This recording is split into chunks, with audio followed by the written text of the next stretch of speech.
kulanka waa kulankii ugu horreeyay madaxweynaha midnimada qaran ee Soomaaliya uu ku soo gaaro xarunta waddanka Masar asagoo ka ah madaxweynaha Jamhuuriyadda Soomaaliya.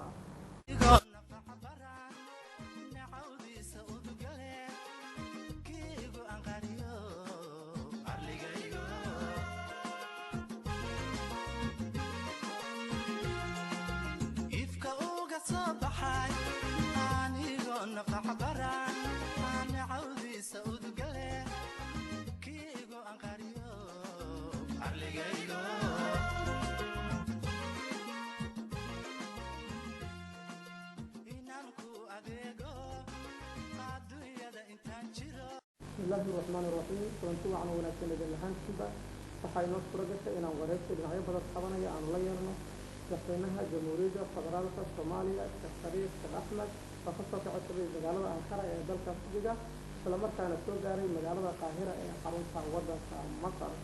كفريق كأحمد يسوع جوري مجالة أنقرة ذلك الفجة ولا توصل من مدعوينها وضع فتوجة عبد اللجول أيوة إطلاق سقط وعيابها ذكر بدن الصومالية دون وين يدرسوا وهورين مدحوين كفر دوا وتلفزيون كينو بس سؤال أقولك عن كويدين المدحوين وحى يتحي دلك سجل وهورين خصوص عرفتين مدحوينها دلك سجل محل لصق عادين وأرمها الصومالي أكثر حسب هذا ما يفرق لنا وحده إنها أمنية عند كل كران أرمها الجزائر أرمها الجزيرة أرمها وقت الصلاة مع أسمارته دمان تقول نسي ونسي السوريين ونسي زيارة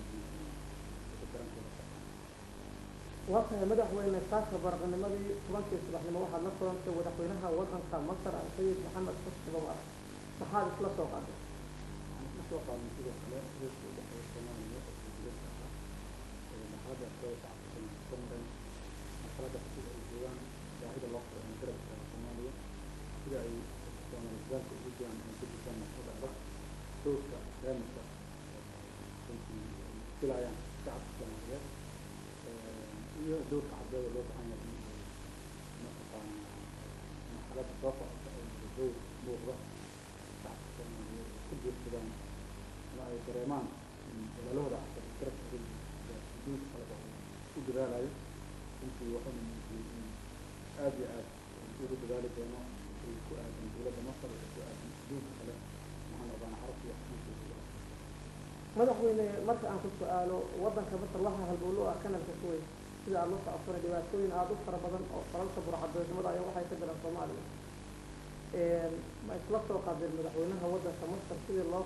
xakameyn lahaa burcadnimada ka jira qaybaha Soomaaliya سمعت الأسئلة في العالم أمنية هاي البرامجات بالنسبة للتأمين عنها وحن أدو هذا من مثلا أمن في لو ورسلها على غير تغير تعرفنا وحن نحضر madaxweyne inta ay jirtay dowladdaada waxa ay leedahay mucaarad aad u fara badan qaadkii ay leedahay mucaarad qaad ka soo horjeeda dowladda oo ay qaarkood ku jiraan rag aad isla soo wada halganseen oo raayidkii isku jirteen qaadkii loo xakameyn karaa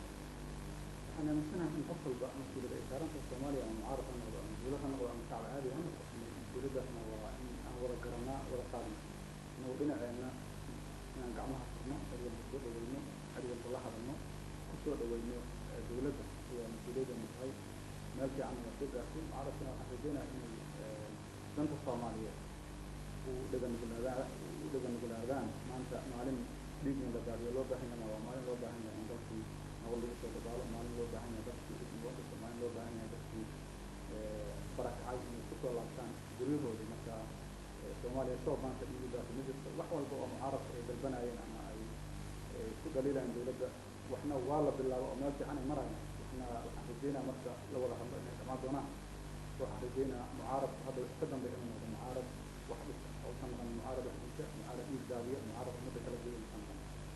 wadana madaxweyne maalmihii ugu dambeeyay caasimada weyn ee Muqdisho waxaa ka socday dilal waaweyn oo loo geysanay qaar ka tirsan mudanayaasha baarlamaanka horjoogayaasha maxkamadaha islaamiga iyadoo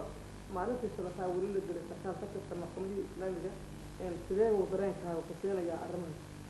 هذه هي سامينك بس أنت اللي بلغ إن أقام أو أصور التقني أو أن هو إن أي dadkooda iyo diinkooda iyo dalkoodaba ay u haayeen mas-uuliyad weyn niyad wanaag iyo inay naftooda u huraan ay jeclaayeen waana tan dhacday. waxaan aad uga xumahay in dad sheeganaya maanta ama magac diineed in dadkaas lagu dilo iyagoo dadka la dilaa iyo weyn sadexda waana arrin aan la aqbali karin waana arrin aan marna taali in laga noqdo aysan suurtagalayn. su-aasha ugu dambaysa madaxweyne weydiinaya waxay tahay waxaa jira heshiis loo bixiyey safgarad isla markaana xadeynaya shaqaha waddanka Soomaaliya. heshiiskaasi waxaa dowladdaada u saxay cabdiraxmaan cabdishakuur warsame oo ka tirsan xukuumaddaada. sidee bay kula tahay heshiiskaas ummadda Soomaaliyeed oo shaki fara badan ay ka qabaan sidee u dhigi kartaa maanta shacbiga Soomaaliyeed oo cadda waxaan horta marka ugu horeysa aan rabaa inaan idiin sheego ummadda Soomaaliyeed shaki ma qabtee dad raba inay shaki abuuraan ayaa maalin walba qayriya ayagaana shakiga abuura. ummadda Soomaaliyeed shakiga qabto ma jiro. kalsooni waxay ku qabaan wixii dowladdan ay soo qabatay tillaabihii ay soo qaaday dalkeena inaan khiyaanana wax naga suura gala ma aha ilaahana kulligii gelaynaa. waxa ka dhacay meeshana waxay ahaayeen dalbashada in la dalbado xeebaha Soomaaliya dhulka Soomaaliya ay sheeganayso in lagu celiyo marxaladan ayaa loo baahnaa. haddii aan la samayna waxaa dhumaya dhul Soomaaliyeed. taas ayaana keentay in heshiiskaas la galo annaga iyo Kenya si aan u dalbanaynay.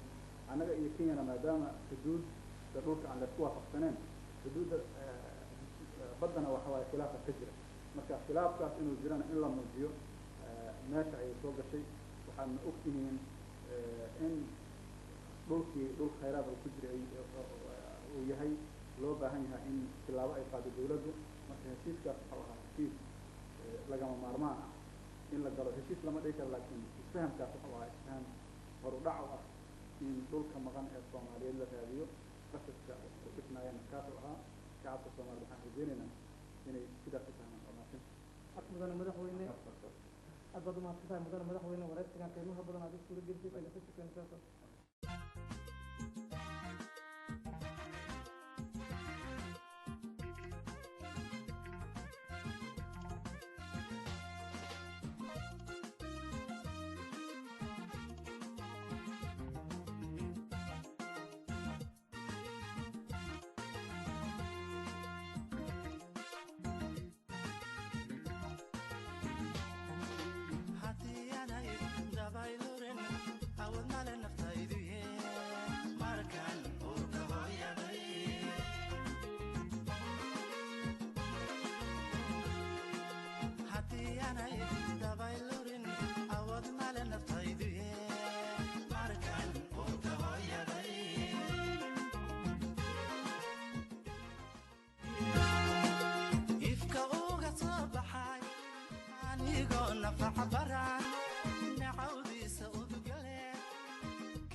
kiigo aan qariyo arligaygo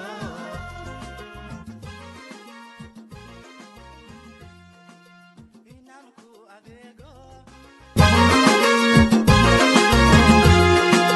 haddii aanay dabaylurin